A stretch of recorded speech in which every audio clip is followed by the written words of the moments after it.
qu'ils étaient partis après juste, parce qu'ils sont venus.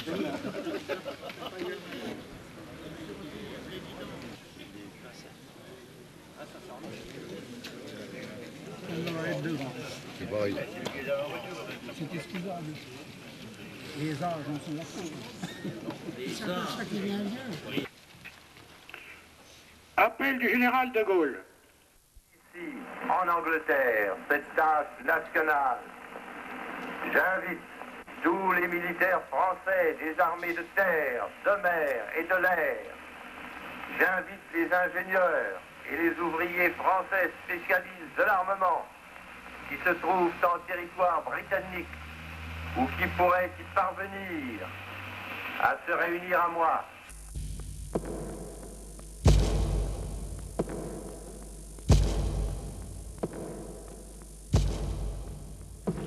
Ami, entends-tu le vol noir des corbeaux sur nos plaines? Ami, entends-tu les cris sourds du pays qu'on enchaîne? Oh, les partisans, ouvriers, paysans, c'est l'alarme. Ce soir, l'ennemi connaîtra le prix du sang et des larmes. Montez de la mine, descendez des collines, camarades. Sortez de la paille, les fusils, la mitraille, les grenades.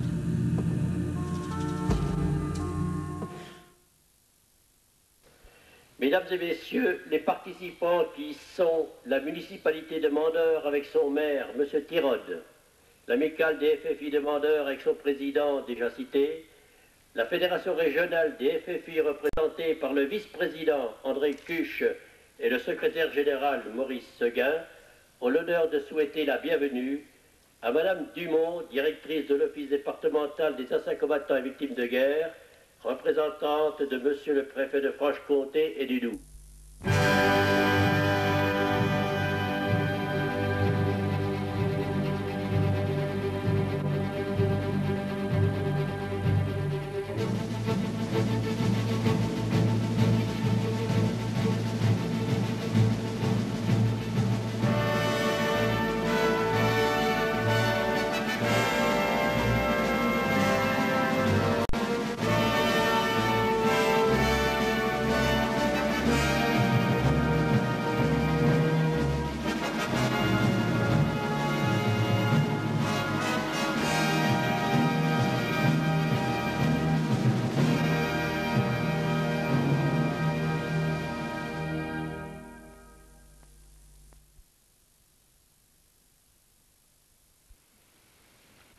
Envoyez.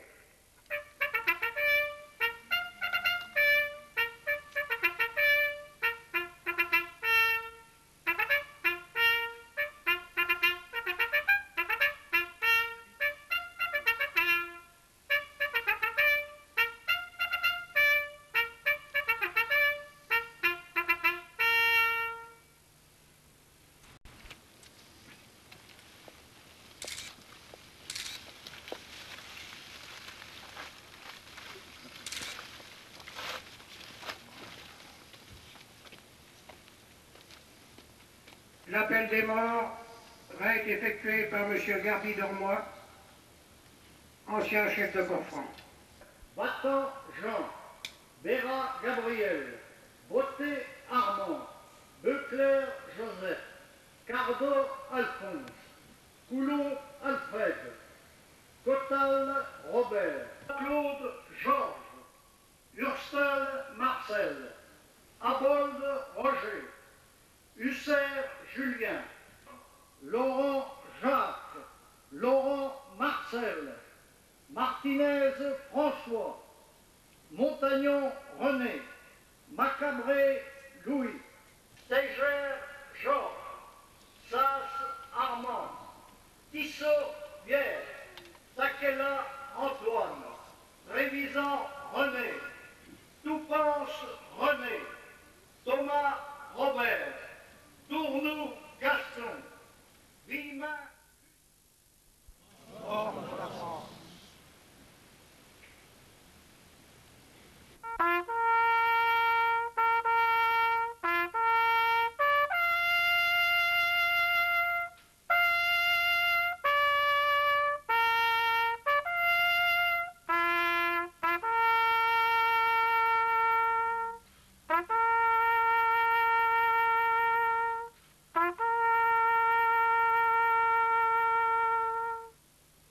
Notre regretté ami Georges Becker, ce grand résistant qui nous quittait en septembre dernier, parlait de ces soldats d'autrefois morts obscurément et qui ne sont plus qu'un nom sous un tertre flétri.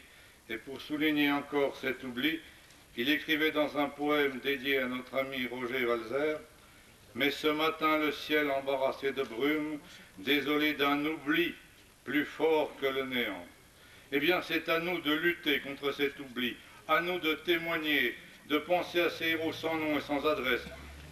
Et je tiens en particulier à mentionner les Algériens dont il vient d'être fait mention, les Tunisiens, les Marocains, les Sénégalais qui sont tombés pour le pays de Montbéliard.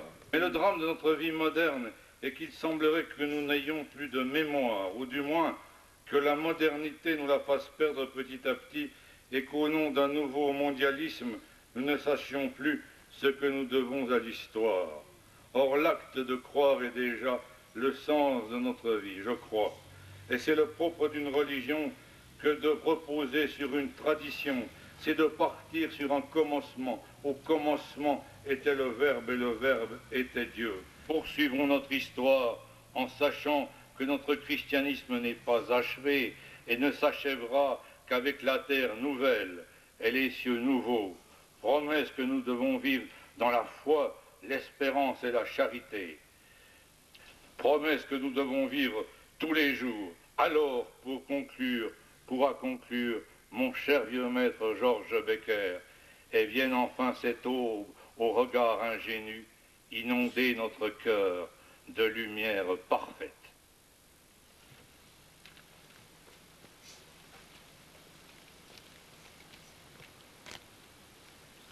Monsieur l'abbé Vermont, curé de Chamsoul.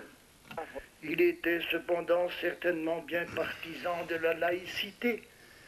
Lui qui n'avait jamais remis les pieds dans une église depuis sa communion, et qui ne manquait pas les occasions de chahuter les curés et la religion. Ça n'empêchait qu'on était des bons copains. Alors, si vous voulez, sans attendre que les bombes nous remplissent les poches, nous pouvons peut-être redire une fois de plus, à mi-voix peut-être, pour ne pas nous imposer à ceux qui n'y croient pas.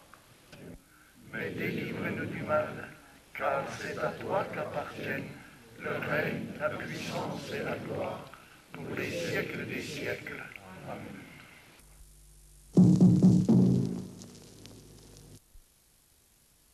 Devenir un résistant. Lequel d'entre nous ne se souvient encore de son premier contact, de son entrée dans la résistance? Chacun vint à son heure, un peu plus tôt, un peu plus tard, selon sa nature et selon son destin, joua son rôle particulier, eut son efficacité propre, soit qu'il fut totalement engagé dans la clandestinité, soit qu'il conserva le cadre officiel de son existence. Nous sommes tous ici rassemblés pour le 51e anniversaire du Lomont. Et mon propos ira plus particulièrement sur ces hommes et femmes, ces enfants, qui sont partis un jour entassés dans ou des camions ou des wagons, et qui pour certains ne sont jamais revenus. Déportés, direz-vous. C'est un euphémisme qui signifie tuer loin, loin de la mère patrie, loin de la famille et loin des regards. c'est l'horreur éloignée et discrète, camouflée derrière un langage administratif autant que derrière des murs.